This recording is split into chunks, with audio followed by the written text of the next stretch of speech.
हुई और इसके साथ साथ इंद्र मेघवाल की घड़ा छूने पर हत्या हुई। हाथरस की बेटी के साथ बलात्कार करके उसकी हत्या हुई और अभी लखीमपुर खीरी में दो बहनों का सामूहिक बलात्कार करके उनको फांसी पे लटकाया गया।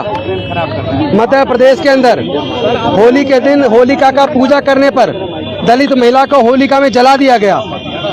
कर्नाटक के अंदर मंदिर की मूर्ति छूने पर दलित समाज के एक परिवार के ऊपर 60,000 रुपए का जुर्माना लगाया गया। और इसके साथ साथ पूरे देश के अंदर हम देख रहे हैं लगातार दलितों के साथ जाति की वजह से उत्पीड़न हो रहा है।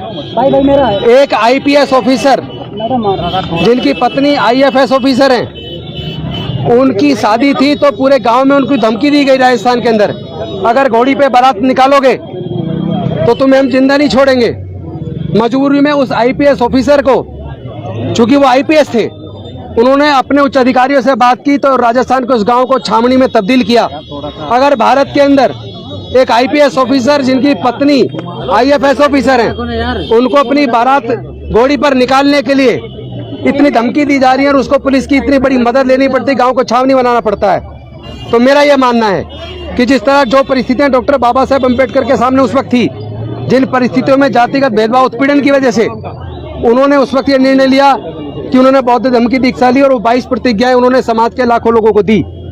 तो आज जब इस तरह की जातिगत उत्पीड़न की घटनाएं लगातार चल रही हैं, तो मैं समझता हूं कि आज भी जब तक भारत छुआछूत मुक्त ना हो जाए, जब तक भारत से जातिवाद खत्म ना हो जाए, जब तक भारत में दलितों को मूंछ रखने पर, मंदिर में प्रवेश पर, मूर्ति छू लेने पर, क्योंकि अभी उत्तर प्रदेश के अंदर भगवान की मूर्ति छू लेने पर एक दलित समाज के व्यक्ति की हत्या कर दी, तो जब तक ये जातिगत उत्पीड़न खत्म नहीं हो जाता, जब तक ये छुआछूत मुक्त भारत नहीं बन जाता, मुझे लगता है तब तक वही परिस्थितियां आज भी मौजूद हैं और वही 22 प्रतिज्ञाओं का महत्व आज भी उतना ही है जितना उस वक्त था। ये मैंने जवाब दिया।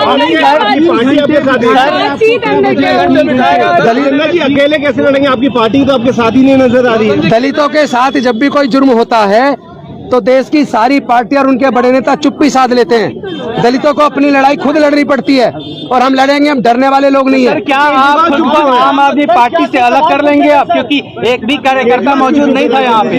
मैं डॉक्टर बाबा साहेब अम्बेडकर का सच्चा सिपाही हूँ, मेरे खून में गद्दारी नहीं है, मैं गद्दारी नहीं कर सकता। लेकिन अगर मेरे साथ होने वाले जुल्म पर इस तरह की राजनीति चलेगी तो मैं अपने समाज से चर्चा करके भविष्य के लिए निर्णय लेने के स्वतंत्र हूँ। लेकिन अरविंद केजरीवाल ने पार्टी पीछे हो गए। मैं डॉक्टर बाबा साहेब अम्बेडकर जी के बनाए रास्ते पर चलता हूँ।